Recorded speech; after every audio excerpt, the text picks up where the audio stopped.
man. I definitely do not have my face on. Well, All right. Very special. All right, quiet on the set, boys. All right. Well, welcome to everyone. I was telling the boys on the panel here, we're probably gonna, not go too long with this. Geo's got his stream going on in about a half hour. Yeah. Right now, would you guys like to just introduce yourselves? Who would like to go first? well, I guess I'll just start. Go ahead, Joe. So for those people who don't know me, my name is Alexander. I run a YouTube channel called Geostreber, in which I invite, we had flat earthers on there, we had some creationists, and basically I try to talk to them, and also I do some debunking hangouts, in which me and a bunch of other people, whoever's available actually, we go over flat earther videos, for example, and show why those people are making false or wrong arguments. Very good.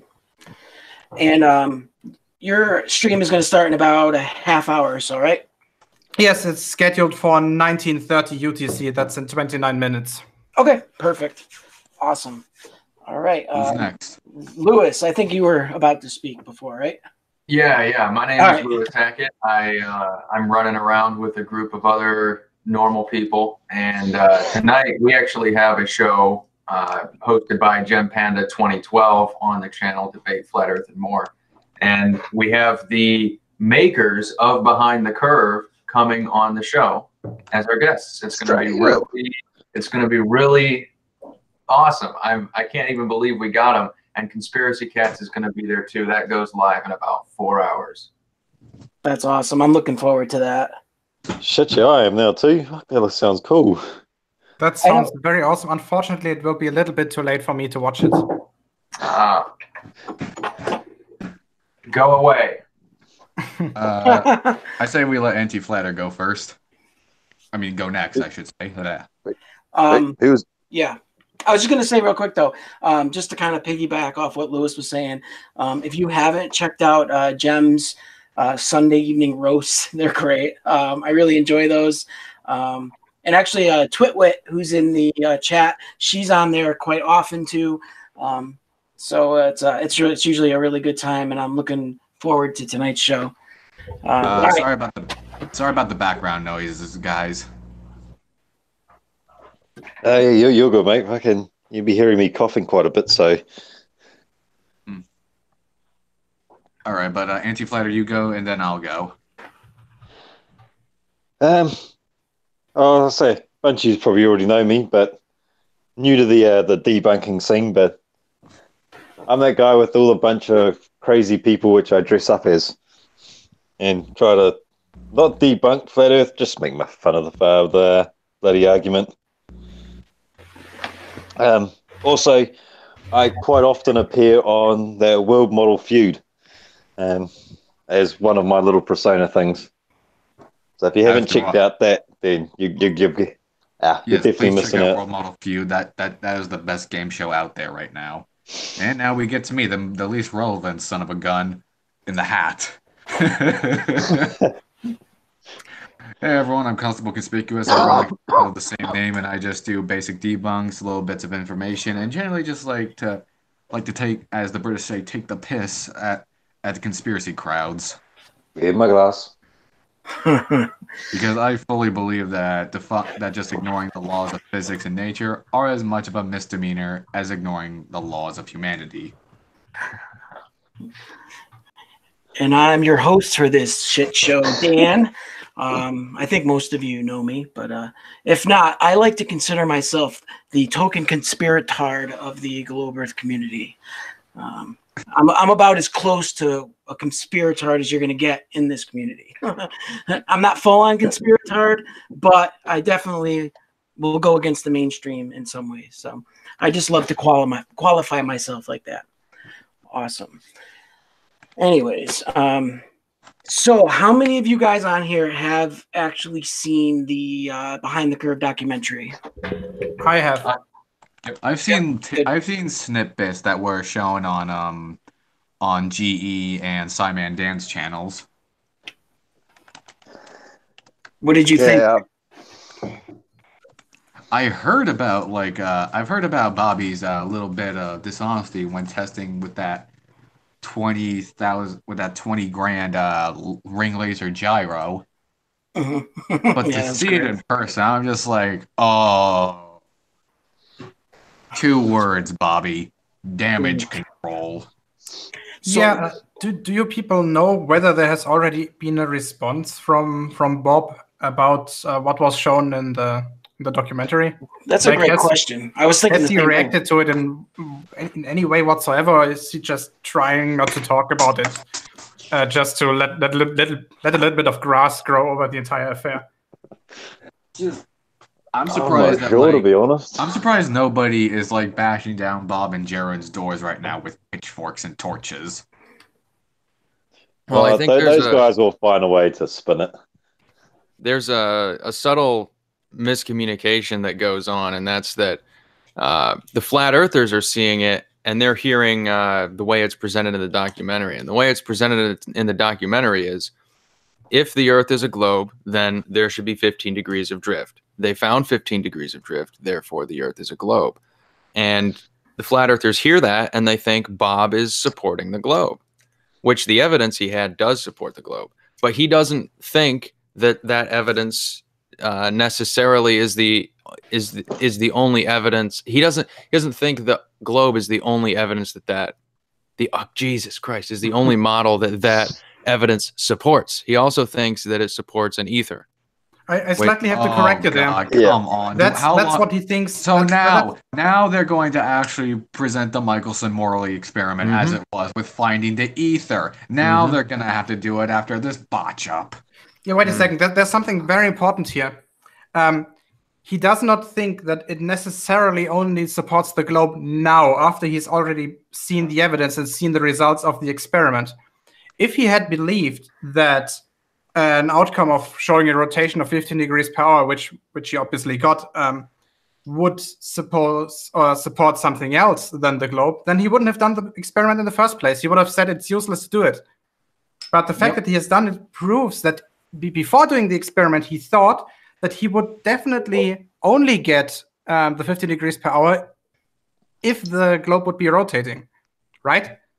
Yep. Didn't they try to spin it too, where that it could be that it was fixated on the stars, so they put it enclosed in something, thinking, well, then it wouldn't move, and it still moved. So it's really hard to try to backpedal on that. But you're right on, Geo. Yeah, that's the one thing, and obviously the other experiment that was talked about was the one made by Jeranism. Detecting curvature. Interesting. Exactly. I think, but I mean, I don't knock him that much, because Reds did say there were problems with the experimentation method. There was, yes. So doing it on land instead of water, stuff like that. Yeah, but I still think like Jaren and Bob are gonna have to be on some serious damage control. They're struggling enough as it is to just keep being relevant in the flat Earth movement. Oh, they're not. They're extremely relevant. Yeah, really? I would have thought that like after the bull crap Jaren pulled with the AE clock app, it would have I thought that was more desperation on his end. I thought he was going down the drain. I don't think so. They're still basically the backbone of this whole thing, and I think, but you're still right. They are going on damage control, which is bizarre to me. Like, Bob doesn't need to. Most of the people on his channel support him. So, and they've heard what he has to say, and he has over 1,000 viewers every Sunday. He's going to go live in a little bit here. He's going to have over 1,000 people watching him again. I don't think he's fading away. But if you saw him on, what was the show last night with Bro Sanchez? He was obviously on damage control. He's very defensive, and he felt like he was under attack, which he was, but not by the people that really matter to him, not his base. No, he's going to have his loyal group that doesn't really matter what comes out of this or what happens. that's still going to follow him. By having absolute like cinematographic evidence of him trying to cover up the results of his experiments, which is not part of the scientific method, they're still gonna do little favors for him under his pants, aren't they? I think it was obvious that their confirmation bias sums up his whole, you know, whatever you want to call it. Like just by doing that experiment, getting the results and saying, that's not what I wanted it to look like. You know, that's not the results I wanted. So no, I'm not going to accept it. Next thing it's also an example of cherry picking, I think. Imagine that this documentary hadn't happened. Do you guys seriously think that Bob and Jaron would have released the results of their experiment if this thing hadn't been public? No, I don't think so. No. Are you kidding me? They would. I mean, I've heard of tons of flat earthers even deny for Bob that he ever bought the ring laser. Hey, P Mars. What's up, P? Hello. There you are. You know what? Since everyone's going cam, I'm gonna go cam. P, have you heard what we were talking about up to here? Yeah, I was listening into the documentary showing Bob covering up the results of I just saw it last night, and he there's a scene where he's in the bar saying that if they released the information they had right now, that there'd be big trouble with the community. And I'm issuing out a $100,000 challenge that flat earthers are definitely gonna call it CGI. Their answer to literally everything. Everything. What I want to do real quick, guys, is for those who have seen it, just real quick, I want you to pick out the one thing that you took from that documentary the most. I'll just say quickly for myself, I didn't think it was possible, but Mark Sargent looked like more of a narcissistic clown than I thought was possible. That's the biggest thing I took from it. Guys, Gio, how about you? Sorry, bro. What? I was gonna say, what was the biggest thing you took from the documentary? I think the funniest thing, at least, was Jaronism's reaction to his experiment. There's one two or three word sentence depending on how you count it. That's interesting.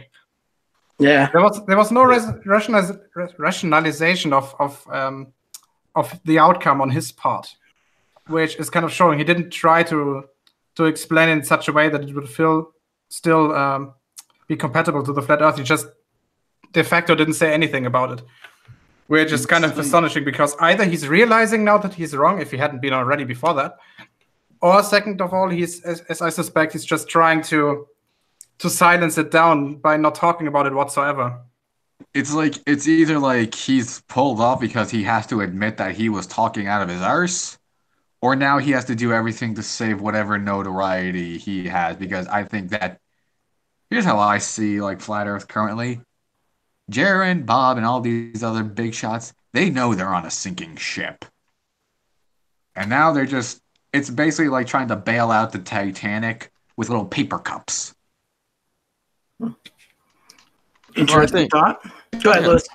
The thing that struck me about it was something I interpreted from it, but there's a point where Mark says the reason that Jim Carrey's character leaves that world is because there's nothing for him there. And I thought that was an incredibly depressing thing because it means that the flat earthers believe there is nothing for them in this world. It's sad when you put it like that. Yeah. So, I mean, I don't know. Thinking about it that way can kind of help me understand why they go to such extremes. I see it a little bit differently. It's still when comparing this to the Truman Show. Truman, in my opinion, left because he would rather take the inconvenient truth that his entire life had been fake until this point than continue living in the bubble that they had created for him. And this is something that flat earthers seem to try at least to be doing as well. right? They think that there's this giant conspiracy where everybody is against them, and they want to escape from that. Well, that's true though. Yeah. Go ahead, Pete. P. Mars, what did you think? The one thing I thought was so I watch lots of documentaries, but usually I don't know anything about the subject matter. You know, I'm trying to learn. So one thing I thought, because like I kind of know the subject matter here, so I thought it was kind of interesting how documentaries take and edit film to sort of they create characters, and it's some of it's a deception, because they made it look like Mark Sargent was trying to court Patricia Steere. Yeah, they did. I'm pretty sure he already banged her, and he had a younger girlfriend. So that was like a bunch of like that was like a deception on the part of the doc. Like they were trying to create this character to make Mark Sargent look pathetic. Like the whole documentary was definitely. Yeah, the whole documentary. I mean, part about the private life of Patricia and Mark is something that I actually did not like whatsoever about the documentary. I had preferred if they had just left the private part out there whatsoever, because I don't think it has anything to do with the facts of the matter. So it was like a hit piece to make flat earthers look crazy, which I mean, you don't really have to like try hard to make them look crazy. So that's a good point. Well, I thought it was interesting. I thought that was interesting how they edit shit to create characters. I agree, because I mean, ultimately, they need it to sell, so they've got to make it interesting on top of it. So there's got to be some drama aspect. So I agree. Do you guys think that the flat earthers in the documentary are gonna profit from it? What's in any way? Nope. Yeah, I think they made a profit. Yeah. I mean, it didn't cost them very much to make it. I don't believe there was that much. Yeah, as far as documentaries go, I don't think they had that many expenses. And I don't know. How many people have seen it? How many people do you think have paid for it? I have not. I watched it on Netflix. Okay. Yeah, so the fact that Netflix it's just right now, my family has the TV with Netflix right now. But I will tell you one thing that I think the documentary also did a good job of, at least from what I've heard of. Just selling how much of a quack Thompson is. The guy. Yeah, that was one of the funnier parts of the documentary. I thought when he's sitting there bouncing golf balls and reciting the states and talking about his brain coach and memorizing. He looked like a totally insane person, which he is. But I mean, yeah, it's obviously exaggerated in these documentaries. No doubt. He's definitely fueled by religion, that's for sure. But yeah, they definitely. I thought it was drugs. I guess it could be. They say religion is the opiate of the masses. He totally looked like a tweaker with that golf ball. Man, while they were filming. I still get uncomfortable rewatching that debate he had with Flate on debating. the more and more unhinged. Debating is such a waste of time. I don't agree. No. I think talking to them is actually very important, not because of trying to convince them in any way, shape, or form, but trying to show the audience that might stumble I agree with that. Flat earther nonsense, that the counter arguments are out there and that they are sound and valid. I figured out more about I figured out a little bit more about the world we live in listening to some of these debates and debunks. Yeah, I agree with that, Gio. Some people are more talented at the debate than others, and I think they should, because the audience does see a stark contrast between standards of evidence and how the people are actually thinking.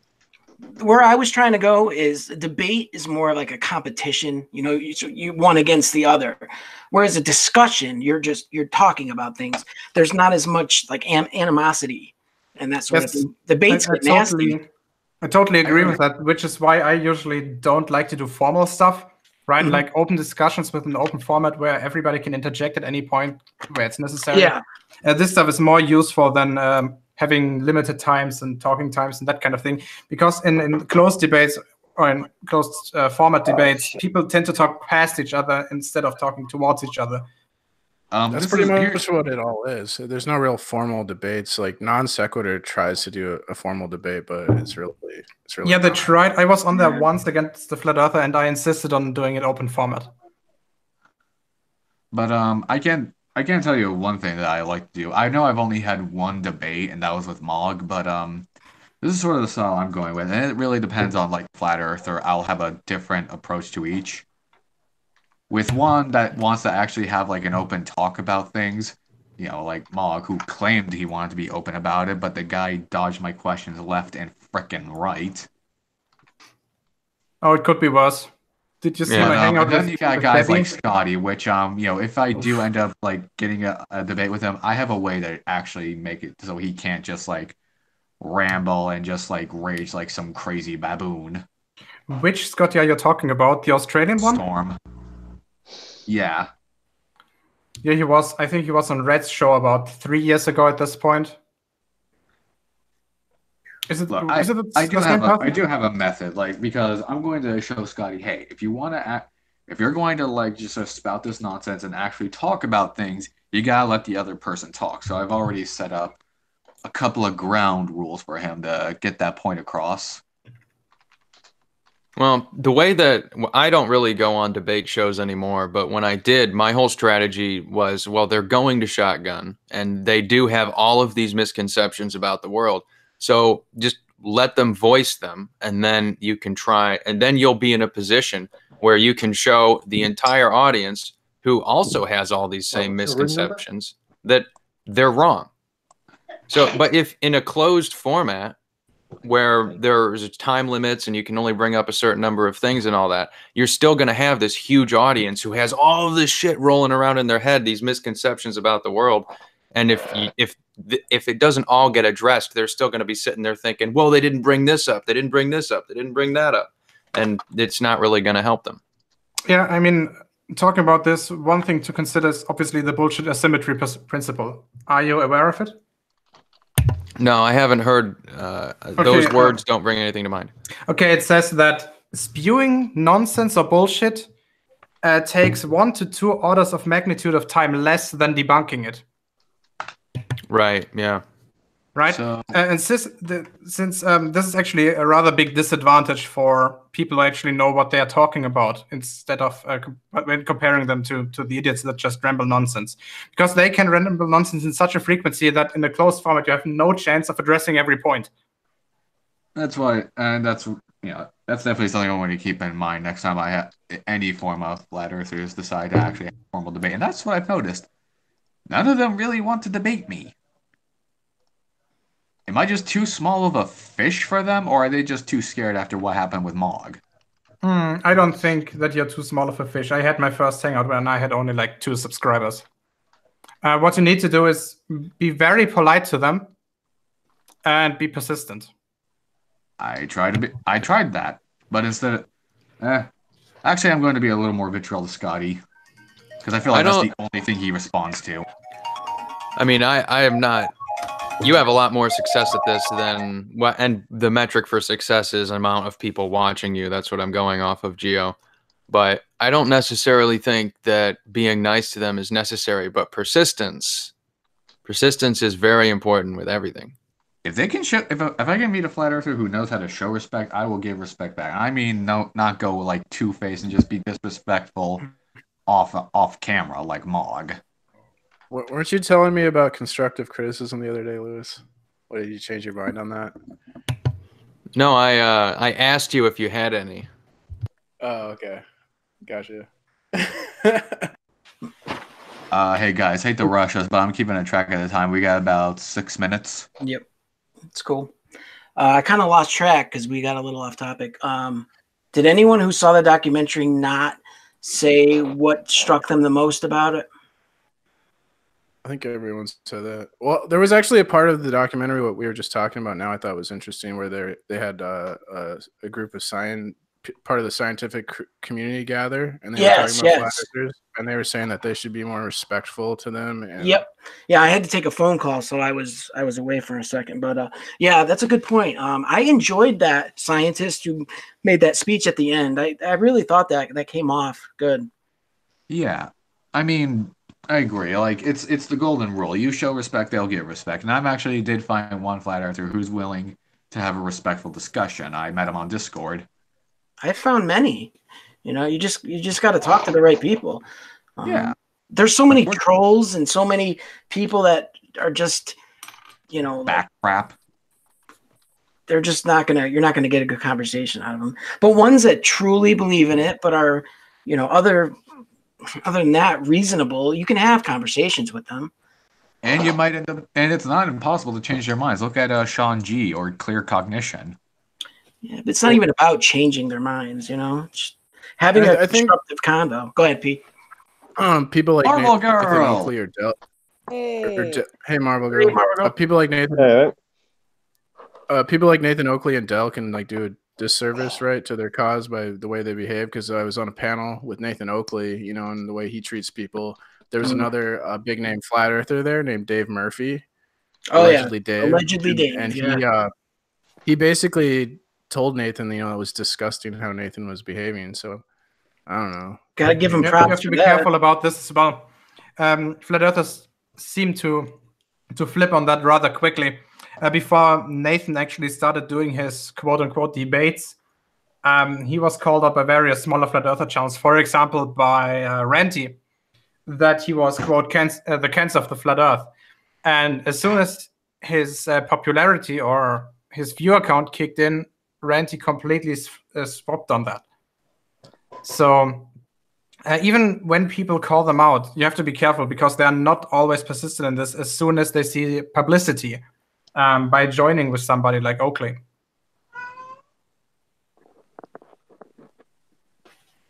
Everything okay, Marvel Girl? Yeah. I heard a baby in the background. That was my cat. Oh. I was like, no, that's not mine. No. I have like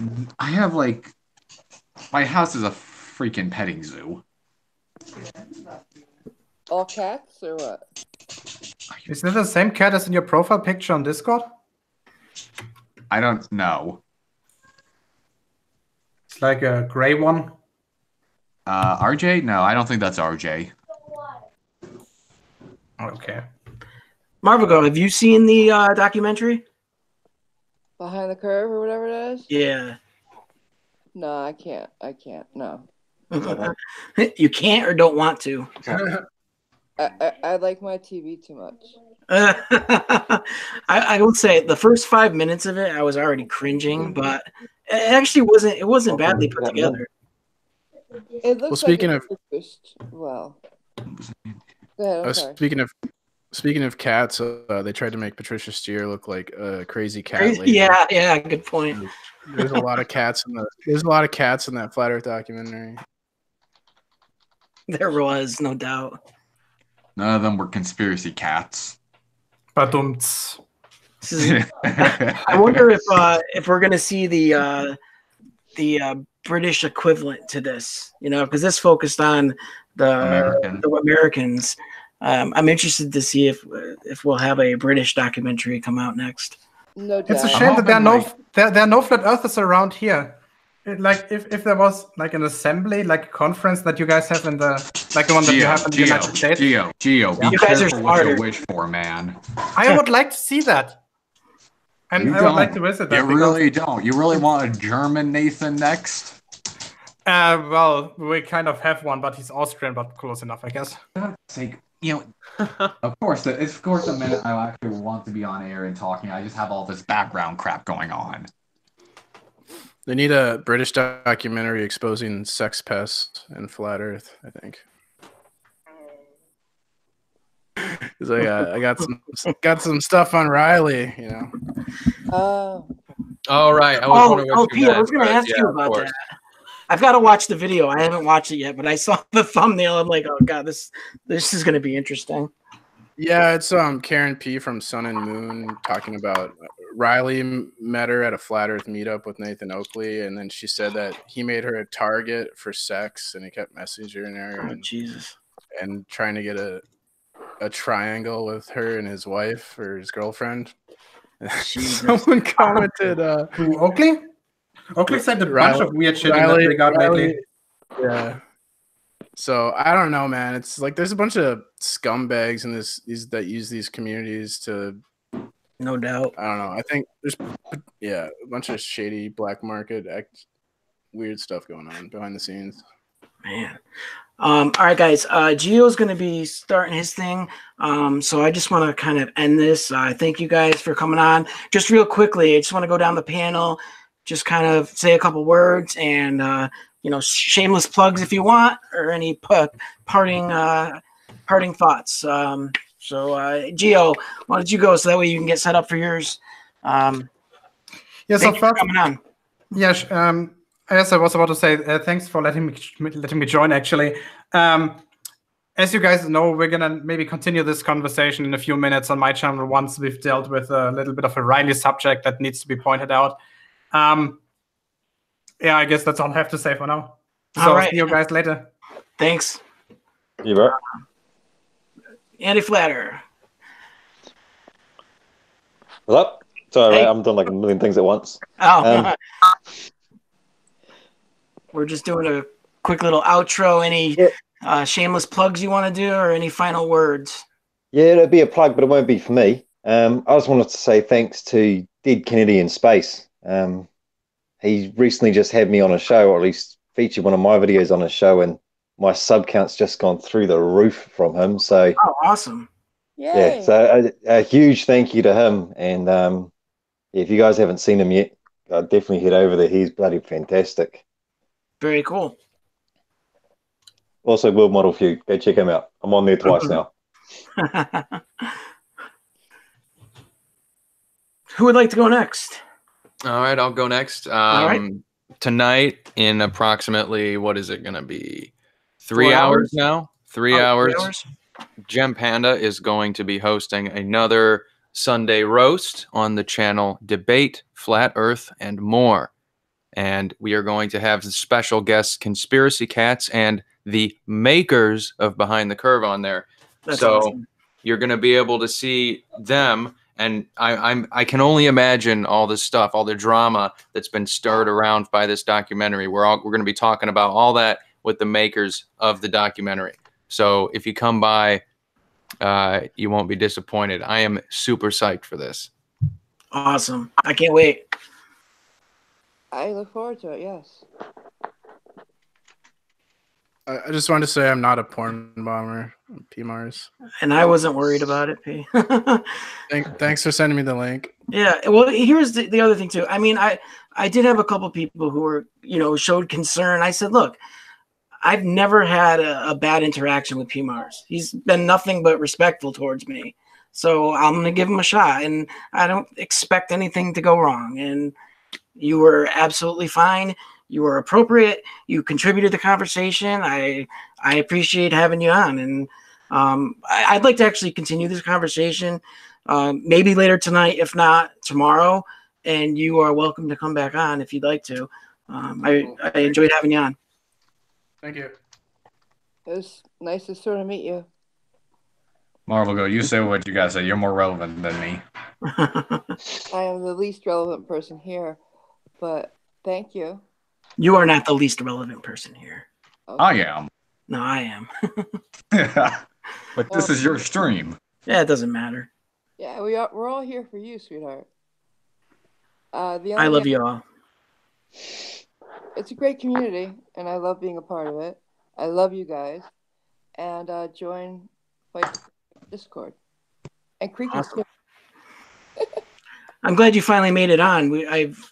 I kept missing you. I know. I'm so sorry. Oh, that's okay. If you ask again, I'll be here. Oh, I did want to say something. I saw someone in a comment section that claimed, without a doubt, that Marvel Girl was a sock account for Reds Reddick. And I'm going, I've spoken to her directly. It's not Reds Reddick.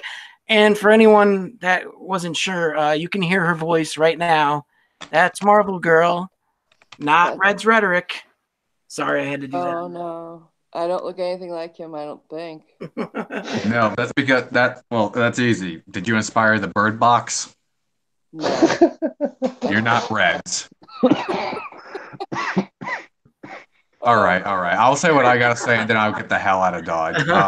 Yeah, I'm Constable Conspicuous. I'm a loser who dresses up like a 1950s cop. I talk about flat Earth and other bunch of crap. Now, please watch my crap. I think that's all I gotta say, so I'm just gonna get the hell out of here. Thanks for having me on, Dan. See you on Geo. Absolutely. You've got an open invite. Anyone still here? Anti-Flatter, you're still here, right? Yeah, I'm still here, right? I don't take off. All right, but yeah, we're gonna continue this over on Geostrebers or Streber. I never know how to pronounce that. Is it Geostreber or Geostreber? I just call them Geo. Yeah, Geo's easy.